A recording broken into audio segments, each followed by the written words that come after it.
Hello friends, बहुत बहुत स्वागत करना चाहूँगा आप सभी का आप ही के अपने यूट्यूब चैनल मनी ट्रायंगल पर।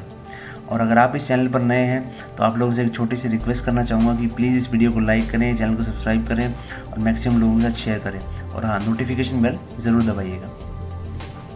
तो चलिए फ्रेंड्स, देरी ना करते हुए वीडियो को शुरू कर लेते हैं। सो फ्रेंड्स, आज का वीडियो रहने वाला है एनपीएस अकाउंट में एक्टिव और ऑटो चॉइस के बारे में। देखिए, बहुत सारे लोग कंफ्यूज रहते हैं जब भी वो एनपीएस अकाउंट खोलते हैं कि हमें एक्टिव चॉइस चूज़ करना चाहिए या ऑटो चॉइस।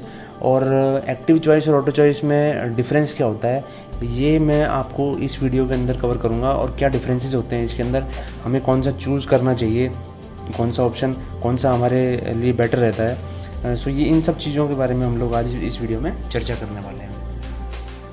देखिए फ्रेंड्स, जब हम एनपीएस अकाउंट ओपन करते हैं तो उस वक्त हमारे सामने दो ऑप्शन रहते हैं। एक तो हम एक्टिव चॉइस चूज़ करें और दूसरा ऑटो चॉइस। सो ऑटो चॉइस सबसे पहले मैं कवर करना चाहूँगा।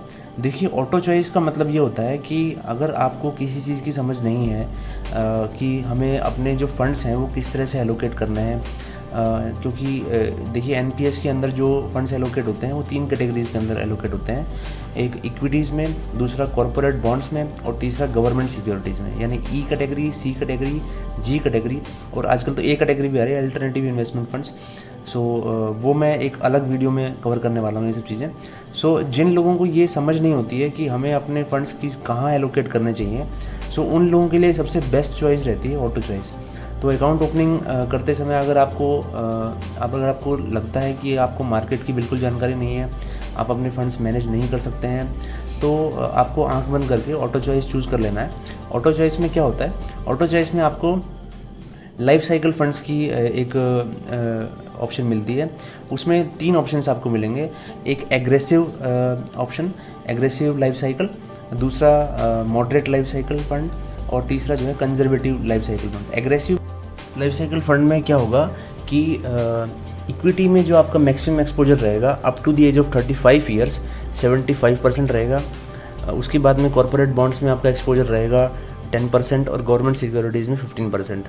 और उसके बाद हर 5 साल के बाद में, यानी अगर आपकी एज 35 साल है तो आपका इक्विटी में एक्सपोजर 75 रहेगा, कॉर्पोरेट में 10 रहेगा, 15 रहेगा। जैसे ही आप 40 साल के हो जाएंगे तो आपका इक्विटी में जो एक्सपोजर हो जाएगा वो 20% से ऑटोमेटिकली कम हो जाएगा, यानी वो 75 से घट के हो जाएगा 55%। और कॉर्पोरेट में आपका जो है वो 5% से बढ़ जाएगा, यानी 10 से 15 हो जाएगा। और गवर्नमेंट में 15% से बढ़ के 15 से 30 हो जाएगा। यानी जो एलोकेशन है आपका एज के हिसाब से हर 5 साल बाद में इक्विटीज़ से 20% रिड्यूस होते हुए आ जाएगा। और 55 ईयर्स के जब एज में आप पहुंचेंगे तो उस समय आपका जो इक्विटी में एक्सपोजर रहेगा वो 15% रहेगा, कॉर्पोरेट बॉन्ड्स में 10% रहेगा और गवर्नमेंट सिक्योरिटीज़ में 75% रहेगा। यानी आपका जो 75% पैसा है वो लो रिस्क कैटेगरी में ऑटोमेटिकली चले जाएगा आपके लाइफ साइकिल के हिसाब से। अगर आप कंजर्वेटिव लाइफ साइकिल चूज़ करते हैं तो मैं आपको बता देता हूँ, कंजर्वेटिव लाइफ साइकिल जो है सबसे लो रिस्क लाइफ साइकिल है। और इसमें up to the age of 35 years आपका जो एक्सपोजर रहने वाला है इक्विटी के अंदर 25%, कॉर्पोरेट के अंदर 45% और गवर्नमेंट के अंदर 30%। अब जैसे ही 5 साल आप गौर करते हैं एनपीएस के साथ, यानी 35 से आप 40 साल के हो जाते हैं, सो उसके बाद में आपका जो इक्विटी का एक्सपोजर है वो 5% से कम हो जाएगा, यानी जो 25% था वो घट के 20% आ जाएगा। और कॉर्पोरेट और गवर्नमेंट सिक्योरिटीज़ में वो 5% डिस्ट्रीब्यूट हो जाएगा, यानी कॉर्पोरेट में जो पहले 45% था वो अभी आपका 35% हो जाएगा और जो गवर्नमेंट सिक्योरिटीज़ में बढ़ जाएगा 30 से लेकर 45%। यानी जो हाई रिस्क कैटेगरी और मॉडरेट रिस्क कैटेगरी यानी इक्विटी और कॉर्पोरेट दोनों से आपको लगभग इक्विटी से 5% आपका फ़ंड निकाल लिया जाएगा और कॉर्पोरेट में लगभग 10% फ़ंड निकाल लिया जाएगा। और वो पूरा पैसा आपका गवर्नमेंट सिक्योरिटीज़ यानी लो रिस्क कैटेगरी में शिफ्ट कर दिया जाएगा। और इसी तरीके से जब आप 55 साल की उम्र में चले जाएंगे तो आपका जो इक्विटी का एक्सपोजर रहेगा वो 5% रहेगा, कॉर्पोरेट बॉन्ड्स में आपका एक्सपोजर 5% रहेगा और गवर्नमेंट सिक्योरिटीज़ में आपका एक्सपोजर रहेगा 90%। यानी आपका जो कॉर्पस है उसका 90% हिस्सा सबसे लो रिस्क इन्वेस्टमेंट में रहेगा जब आप 55 ईयर्स के हो जाएंगे।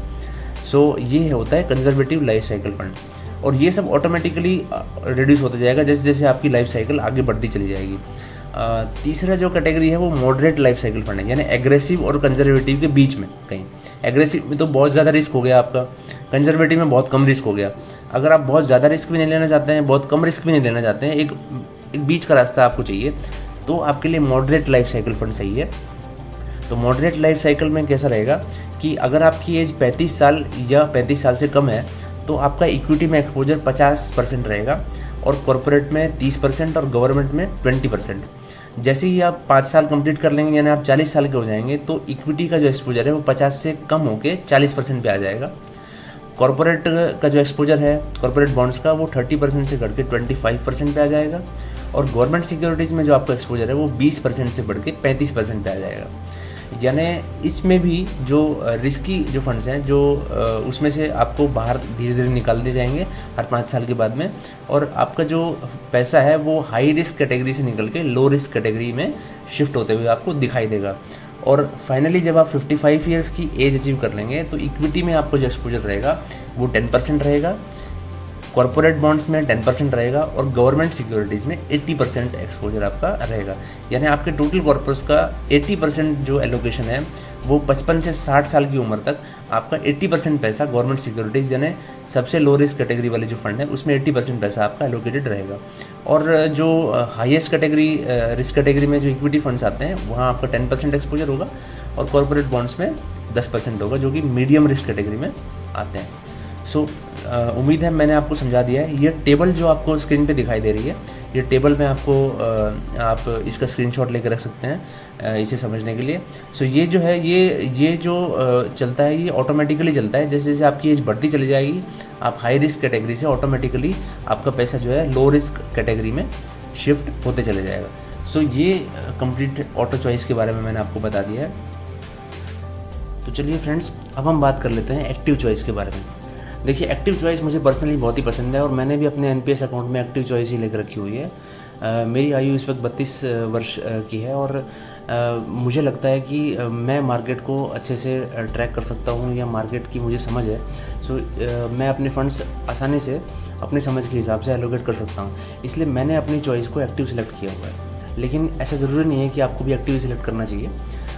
इस वीडियो को पूरा देख लेने के बाद आपको ये समझ में आ जाएगा कि आपको कौन सी चॉइस को सिलेक्ट करना है। सो अब हम डिस्कस करते हैं एक्टिव चॉइस के बारे में। सो एक्टिव चॉइस में आपको एक तो फ्रीडम मिलती है कि आप कौन सी कैटेगरी में कितने फंड्स एलोकेट करना चाहते हैं। देखिए, इक्विटीज़ में एक कैपिंग रहती है, आपकी 50 ईयर्स की एज तक आप 75% एलोकेशन इक्विटीज़ में रख सकते हैं। लेकिन जैसे ही आप 50 ईयर्स के बाद अगर आप एनपीएस कंटिन्यू करते हैं तो वहाँ पे आपकी जो इक्विटीज़ की जो कैपिंग जो परसेंटेज है, यानी जो 75% थी, वो हर साल 2.5% से कम होती चली जाएगी। यानी फ़र्ज़ कीजिए कि अगर आपकी उम्र 51 साल की हो गई तो 51 साल में आपकी जो इक्विटी की जो कैपिंग है वो 75% से घट के 72.5 हो जाएगी। इसके बाद अगर आप 52 साल के हो जाते हैं तो 52 साल में जो आपकी इक्विटी की जो अपर लिमिट है इक्विटी एलोकेशन की, वो घट करके फिर 70% हो जाएगी। और जब तक आप 60 साल के होंगे तब तक आपका टोटल जो इक्विटी का एक्सपोजर हो जाएगा वो 50% हो जाएगा। चलिए अब हम बात कर लेते हैं बाकी एलोकेशंस की, कि कॉर्पोरेट बॉन्ड्स, गवर्नमेंट सिक्योरिटीज़ और अल्टरनेट इन्वेस्टमेंट फंड्स में हमें किस तरह से इन्वेस्टमेंट करने के लिए ऑप्शंस मिलेंगे। सो इक्विटी में हमने डिस्कस कर लिया है ऑलरेडी कि हम 75% से ज़्यादा फंड्स जो है एलोकेट नहीं कर सकते हैं।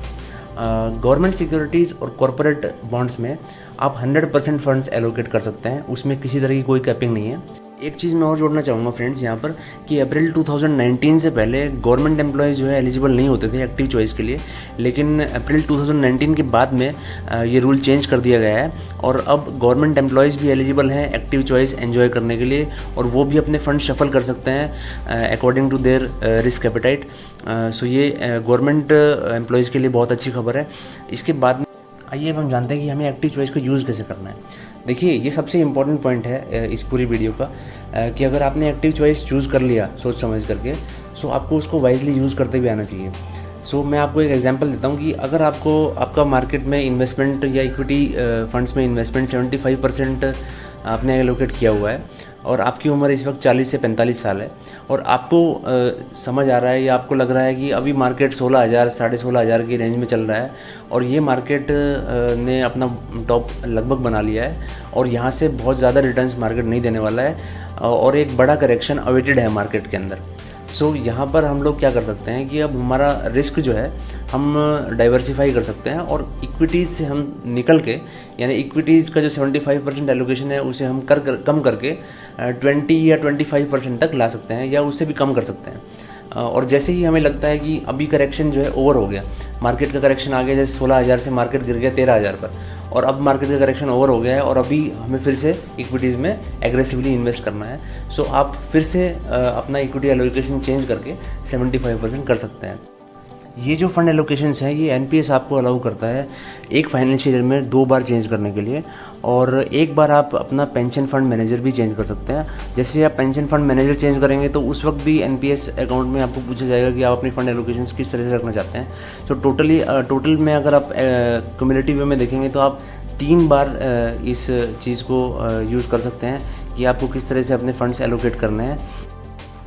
तो फ्रेंड्स, ये था एक्टिव चॉइस के बारे में, और आई होप इस वीडियो में मैंने एक्टिव और ऑटो चॉइस दोनों ही बहुत अच्छे से आप लोगों को समझा दिया है, और इस वीडियो को देखने के बाद आप अपना डिसीजन ईजीली ले पाएंगे। सो इस चैनल में आपको इस तरह के इंटरेस्टिंग वीडियोस मिलते रहेंगे। अगर आपको वीडियो पसंद आया तो प्लीज़ इस वीडियो को लाइक कीजिएगा, शेयर कीजिएगा और चैनल को सब्सक्राइब करना बिल्कुल मत भूलिएगा। तब तक के लिए थैंक यू। मिलता हूँ आपसे नेक्स्ट वीडियो में।